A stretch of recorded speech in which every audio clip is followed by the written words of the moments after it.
Assalamualaikum warahmatullahi wabarakatuh. Anak-anakku, kita bertemu lagi di pelajaran desain media interaktif untuk materi manfaat multimedia interaktif part 2. Sebelumnya, kita awali dulu pelajaran ini dengan membaca suratul Fatihah. Kita mulai. Al-Fatihah, silakan dimulai. A'udzubillahi minasyaitonirrajim. Bismillahirrahmanirrahim. Alhamdulillahirabbil alamin. Arrahmanirrahim. Maliki yaumiddin. Iyyaka na'budu wa iyyaka nasta'in. Ihdinas siratal mustaqim. Siratal ladzina an'amta 'alaihim ghairil maghdubi 'alaihim waladdallin. Amin. Selanjutnya, Ibu ingin kalian bersama-sama dengan Ibu membacakan surat sebelum mulai pelajaran, yaitu doa agar ilmu kita bermanfaat. Kita mulai. Robbi zidni ilma warzuqni fahma. Amin. Bagaimana kabar kalian hari ini, anak-anakku? Semoga Allah senantiasa memberikan kita kesehatan, terhindar dari segala penyakit, khususnya COVID-19. Kita berdoa semoga COVID segera berlalu, sehingga kita bisa bertatap muka, sehingga Ibu bisa dengan mudah menyampaikan materi langsung kepada kalian. Anak-anakku, kita lanjutkan pelajaran kita untuk manfaat multimedia interaktif ini, part kedua, dimana kemarin kalian sudah belajar tentang manfaat media interaktif itu di bidang pendidikan. Selain itu juga kalian juga sudah tahu keunggulan serta manfaatnya secara umum. Nah, manfaatnya itu sangat beragam, anak-anakku. Nah, salah satunya itu seperti penggunaannya untuk industri kreatif maksud Ibu. Industri kreatif di sini itu menggunakan multimedia untuk berbagai keperluan, mulai dari seni, lalu untuk hiburan, dan untuk seni komersial. Lalu yang dimaksud dengan komersial di sini, ya, itu juga salah satu dari manfaatnya juga, ya. Komersial itu adalah untuk presentasi yang menarik yang digunakan untuk menjaga perhatian dalam periklanan. Nah, kalau kita bicara bisnis itu dan komunikasi itu sering dikembangkan oleh tim kreatif pada suatu perusahaan, di mana itu untuk menawarkan, menjual ide maupun dalam pelatihan dalam bentuk presentasi multimedia. Itu nilainya komersial, nanti bisa berbayar gitu. Lalu yang selanjutnya untuk yang ketiga yaitu hiburan dan seni rupa. Selain itu, multimedia ini berisi banyak digunakan untuk industri hiburan, khususnya untuk mengembangkan efek khusus. Misalnya nih ya, dalam film dan animasi. Permainan populer dalam multimedia ini sebagaimana permainan dan program perangkat lunak yang telah tersedia, baik terdistribusi dari CD-ROM maupun online. Beberapa video games itu mengajak pengguna untuk berpartisipasi aktif.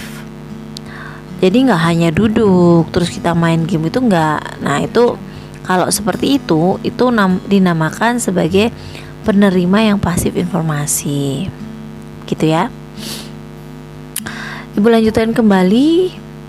Selanjutnya yaitu di pendidikan. Nah, ini sepertinya paling banyak Ibu jelaskan tentang pendidikan. Karena kenapa? Karena di dalam pendidikan itu multimedia itu digunakan untuk memproduksi pelatihan berbasis komputer dan buku referensi seperti ensiklopedia dan almanax yang memungkinkan pengguna memulai serangkaian modul presentasi, teks tentang topik tertentu, dan gambar yang terkait dalam berbagai format informasi. Nah, informal edutainment ya, informal edutainment itu istilah yang digunakan untuk menjelaskan menggabungkan pendidikan dengan hiburan multimedia.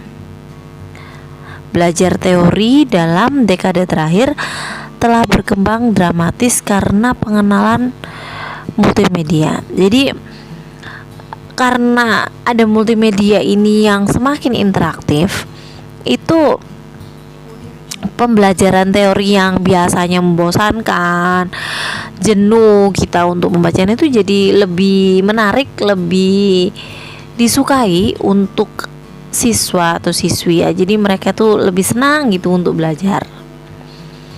Lalu selanjutnya yaitu teknik. Perangkat lunak itu dapat digunakan atau dapat menggunakan multimedia dalam menciptakan simulasi komputer untuk sebagai hiburan dan pelatihan. Seperti pelatihan militer dan industri, multimedia sebagai desain antarmuka yang sering dilakukan sebagai sebuah kolaborasi atau kreativitas dalam perangkat lunak. Nah, antarmuka itu artinya tampilannya, dimana nanti tampilannya itu dibuat menarik agar lebih orang-orang itu terkesan gitu. Ada apa sih ini kok bagus sekali ya, aku pengen nih untuk mengikutinya, mencobanya, seperti itu. Nah, lalu selanjutnya untuk perindustrian. Nah, di sektor industri, multimedia itu digunakan sebagai cara untuk menyajikan informasi untuk membantu pemegang saham, rekan kerja, dan atasan. Multimedia ini juga bermanfaat untuk memberikan pelatihan kepada karyawan, untuk iklan, periklanan, promosi gitu ya, dan untuk menjual produk di seluruh dunia hampir tak terbatas melalui web berbasis teknologi. Sekarang juga lagi marak tentang penjualan online ya, online di sosmed kayak gitu.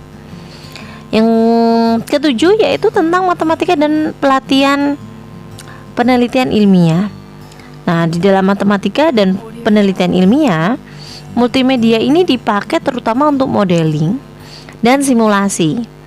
Misalnya kan seorang ilmuwan ini dapat melihat pada model molekular tertentu dan substansi dan manipulasi untuk tiba pada suatu zat baru, misalnya ini untuk ilmuwan-ilmuwan ya. Nah, perwakilan penelitian dapat ditentukan itu di jurnal seperti Journal of Multimedia, biasanya dibentuk seperti itu. Yang kedelapan untuk kesehatan.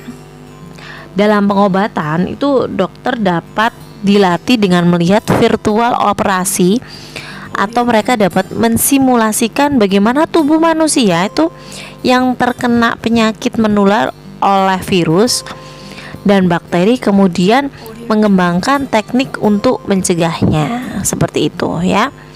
Terakhir, ibu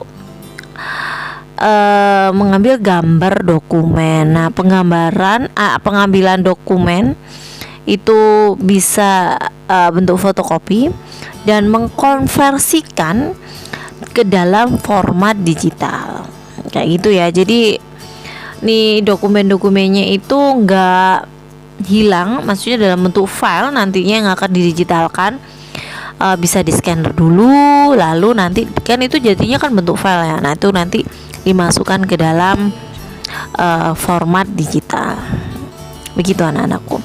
Nah, dari ke-9 manfaat tersebut, Ibu harap kalian menjadi lebih wawasannya lebih luas, mendapatkan referensi banyak untuk Ibu lanjutkan ke bab selanjutnya, yaitu tentang konsep dasar multimedia interaktif. Berikutnya akan Ibu terangkan tentang konsep dasar multimedia interaktif agar kalian lebih paham sekali. Setelah itu nanti akan Ibu berikan tentang beberapa pelatihan, tapi nanti setelah dua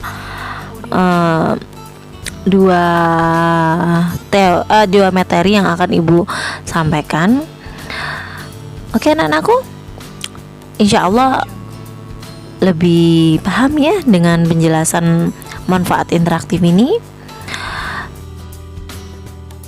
Anak-anakku, ibu harap dari penjelasan yang ibu berikan kalian bisa memahaminya. Semoga ilmu yang kita peroleh hari ini dapat bermanfaat untuk kalian, kedepannya juga dapat menjadikan manfaat juga buat kalian. Ibu akhiri materi hari ini, kita berjumpa lagi besok. Wabillahi taufiq wal hidayah. Wassalamualaikum warahmatullahi wabarakatuh.